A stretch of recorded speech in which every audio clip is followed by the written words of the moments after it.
And it is a particular honor to be on a platform with Stephen. We live about 10 minutes from each other in London, but we have to come up to Glasgow to speak on a platform together. That's not entirely true.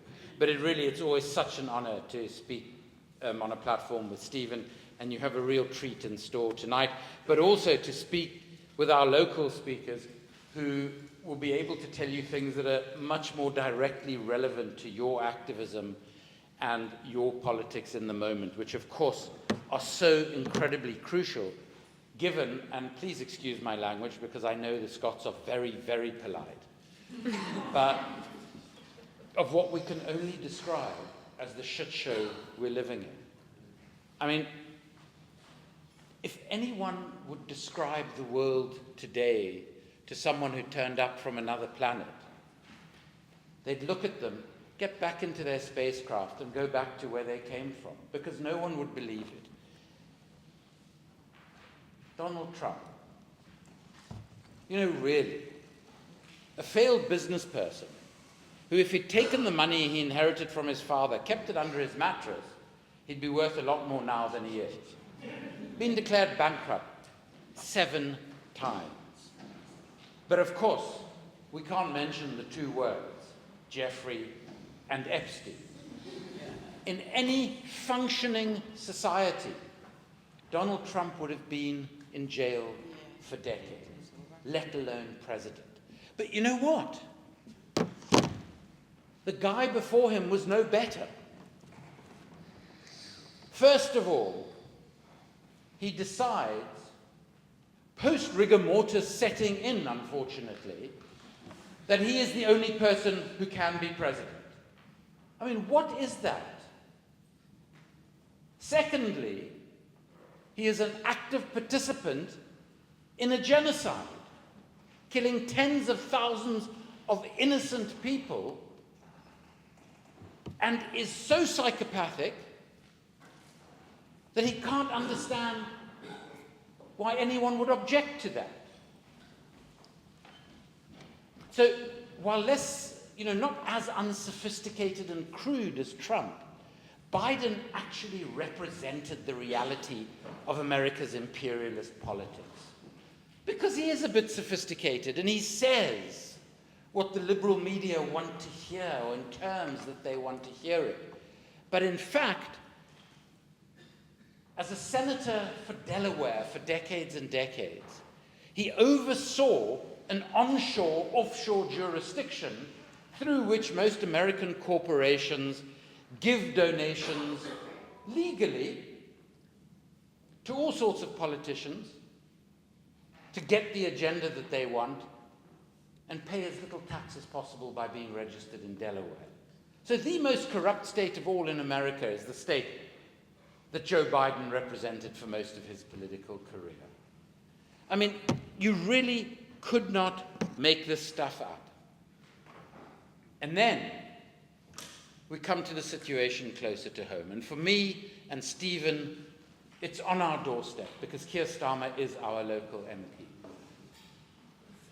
Now, for those of us who've had to endure him for 10 years, we can tell you that the only good thing about Keir Starmer is that we don't have to guess when he's lying. Because whenever those very thin, tense lips are moving, we know he is lying.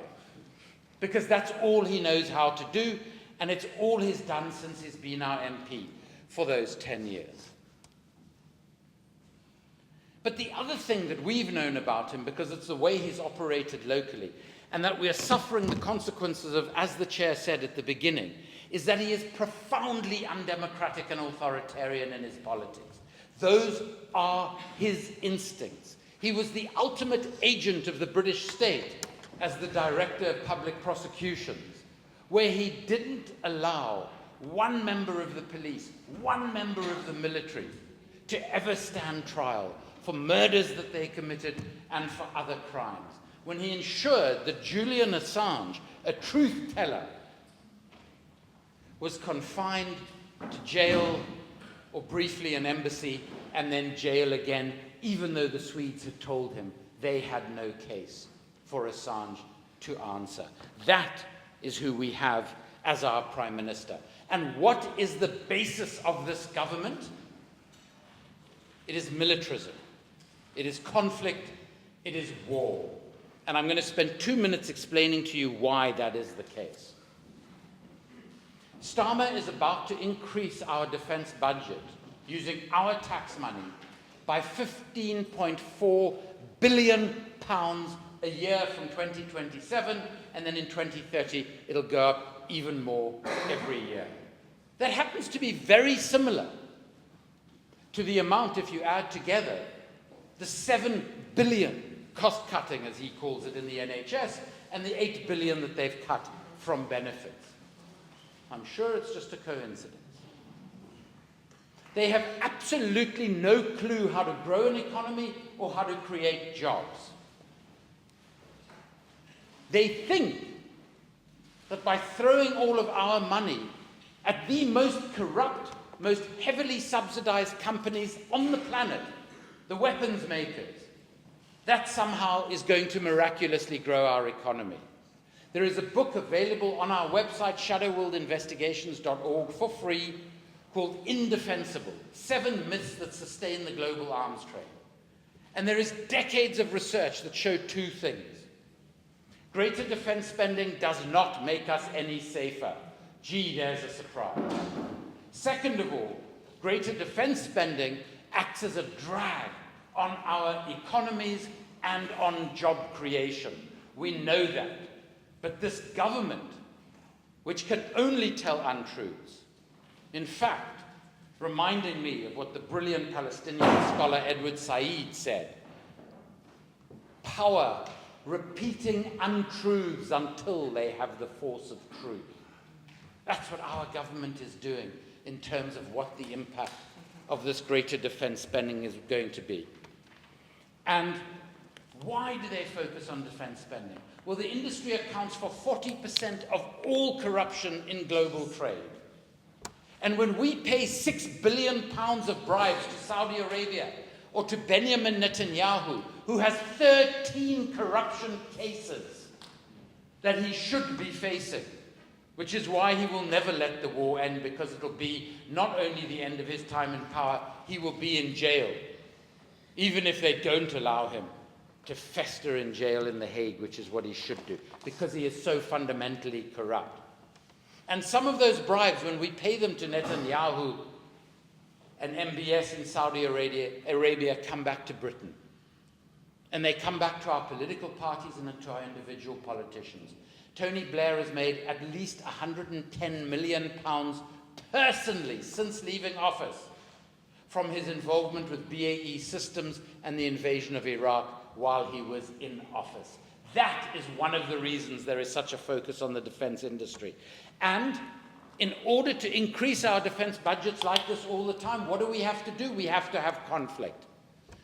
And what the West has done since the Second World War in the Middle East is ensure there is constant conflict. And right now, our politicians are reaping the financial benefits of the slaughter of tens of thousands of innocent Palestinians. These people are not just liars, they are not just anti-democratic, they are not just autocrats. They are psychopaths. And we cannot let them forget that. And that's why the marches that happen in London every few weeks remain so important, because they send messages to our government that the vast majority of us do not share their psychopathic views, that the vast majority of us wanted an end to the genocide yesterday, want Netanyahu and Starmer and Lamy and Trump and Biden in jail. But there's another reason, and that is it sends a message to the courageous, resilient Palestinian people that there are people all over the world who are in solidarity with them and always will be until Palestine is free. And let me conclude by saying, despite that very bleak picture that I superficially painted for you, I do have hope. Why do I have hope? I have hope because I was fortunate enough to be a part of a liberation struggle. We didn't win all of the freedoms we require. South Africa continues to deal with the challenges of racialized, massive economic inequality. But we won our basic liberation from a racist state. And so I believe that people working together in solidarity can change the world. And as we are here tonight, I'm supposed to be at another meeting that is discussing the new party that is soon to be formed, that Jeremy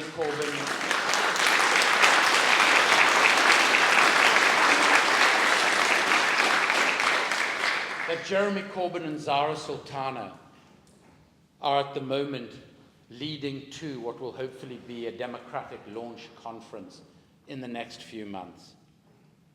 And with that party, if Keir Starmer stood again in Holborn and St Pancras, Stephen and my home, which he won't, because he's a coward, and he sees being Prime Minister of this country as a job interview for a multi-million-dollar paying corporate job in America. But if he did, we would beat the pants off him. That's what the polls say, and it's what people on the ground say. 2 weeks ago, we had about 2,500 of his own constituents marching against Keir Starmer in Camden. So I remain hopeful. But the main reason that I continue to have hope is not just the courage and resilience of the Palestinian people, but it's because, as Zoran Mamdani said when he won the Democratic primary, he quoted Nelson Mandela, but he didn't give the context, so I'm going to give you the context. When Mandela came out of jail after 27 years, he was asked, how did you keep hope alive? Did you ever think you would be free again, let alone see a democratic South Africa? And he said, I always had hope because I always have total faith that our people would rise up to liberate ourselves with the support of tens of millions of people around the world. And that's what happened. And he reminded us that while he was sitting in jail all of those years, he knew that something as vast as liberating a country is only impossible until we, united together, do it. And that is what we are going to do in Britain, in Palestine, and in the world.